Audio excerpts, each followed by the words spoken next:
ప్రభుత్వం ఏర్పడి నుంచి పల్నాడులో మాచర్ల మాజీ శాసనసభ్యులు పిన్నెల్లి రామకృష్ణారెడ్డి గారిని అరెస్ట్ చేయాలి, ఎలాగన్నా అరెస్ట్ చేయాలి, అసలు దాని కొరకే తెలుగుదేశం పార్టీ అధికారంలోకి వచ్చింది అన్నట్టు పల్నాడులో ప్రవర్తించడం, మరీ ముఖ్యంగా మాచర్లలో. ఎట్టకేలకు నిన్న రాత్రి తెలుగుదేశం ప్రభుత్వం లేదు వాళ్ళ ప్రభుత్వానికి సంబంధించిన పోలీసులు అరెస్ట్ చేయటం, అరెస్ట్ చేసిన తర్వాత కూడా ఒక సీనియర్ లీడర్ రామకృష్ణారెడ్డి గారు పోలీసు ఆధీనంలో ఉంటే, కస్టడీలో ఉంటే ప్రొటెక్షన్ ఇవ్వాల్సిన బాధ్యత పోలీసుల మీద ఉంటుంది.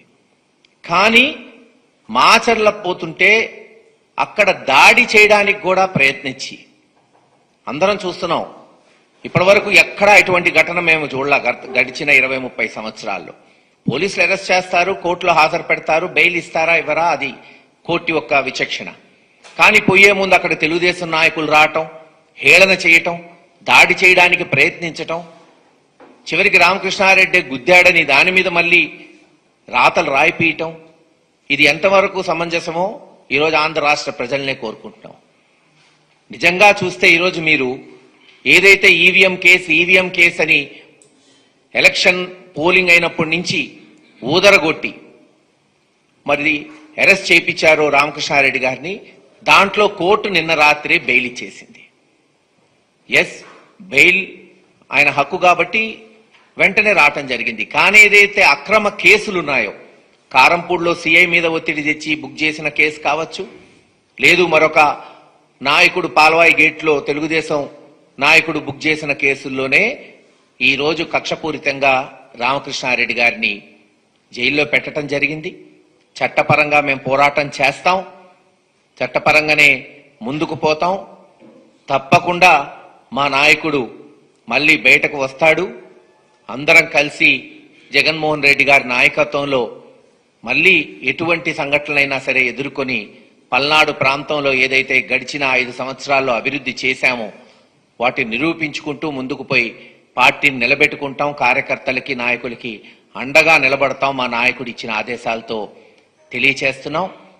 అలాగే గడిచిన వారం రోజుల నుంచి మనం చూస్తున్నాం, ఏదైతే వైఎస్ఆర్సీపీ ఆఫీసులు చట్టపరంగా, ఇదిగో దాదాపు 2016లో తెలుగుదేశం ప్రభుత్వం ఉన్నప్పుడే జీవో తెచ్చారు. ఏ పార్టీ అయినా, నేషనల్ పార్టీకి, స్టేట్ రీజనల్ పార్టీలకి, అసెంబ్లీలో బలం ఉన్న పార్టీలకి ఇదిగో ఈ రకంగా అలాట్ చేయొచ్చు. వాళ్ళు ఇచ్చిన జీవో ప్రకారమే ల్యాండ్స్ అలాట్ చేసి కట్టుబడులు చేసుకుంటే ఈ రోజున 1-2 ఎరగొడుతున్నారు. కొన్నిటి మీదకి తెలుగుదేశం నాయకులు, మంత్రులు, అధికారంలో ఉన్న వాళ్ళు, ఎమ్మెల్యేలు కొంతమంది వైఎస్ఆర్సీపీ ఆఫీసులోకి వచ్చి వాళ్ళు ఇష్టం వచ్చినట్టు ప్రెస్ మీట్లు పెట్టడం, ఇది ఎంతవరకు సమంజసం? ఒక కొత్త సాంప్రదాయానికి మీరు తెరలేపుతున్నారు. ఈరోజు మాకు జరిగింది రేపు మీకు జరగచ్చు. ఎవరి ఆఫీసు వాళ్లకు ఉంటుంది. ఎస్, మేము చట్టపరంగా అలాట్ చేశామా లేదా దాన్ని చూడండి. ఓకే, మీకేమైనా అభ్యంతరాలు ఉంటే మీరు లేవనెత్తండి. ప్రభుత్వంలో మీరున్నారు, తెలుగుదేశం నాయకులు ఉన్నారు, ఈరోజు తెలుగుదేశం ప్రభుత్వం ఉంది. మా అలాట్మెంట్ కరెక్టా కాదా, చట్టపరంగా చేశామా లేదా లేవనెత్తండి. మేము అన్నిటికీ సమాధానం చెప్పడానికి రెడీగా ఉన్నాం. అంతేగాని తెలుగుదేశం నాయకులు వచ్చి మా ఆఫీసుల్లో ప్రెస్ మీట్లు పెట్టడం, ఆఫీసులు ఆక్రమించుకుంటామని స్టేట్మెంట్లు ఇవ్వటం ఎటు దారి తీసిద్దో మీకే వదిలేస్తున్నాం. ఎదురుదాడి రాజకీయాలు ఎవరికీ మంచిది కాదు. ప్రజాస్వామ్యంలో చట్టపరంగా మేము చేశామా లేదా మీరు చూసుకోండి. రూల్ ప్రకారమే అన్ని జీవోలు కేబినెట్ లో పాస్ అయిన తర్వాతనే వైఎస్ఆర్సీపీకి ల్యాండ్ అలాట్మెంట్ జరిగింది. ఆఫీసులు కట్టుబడి చేస్తున్నామని తెలియచేస్తున్నాం.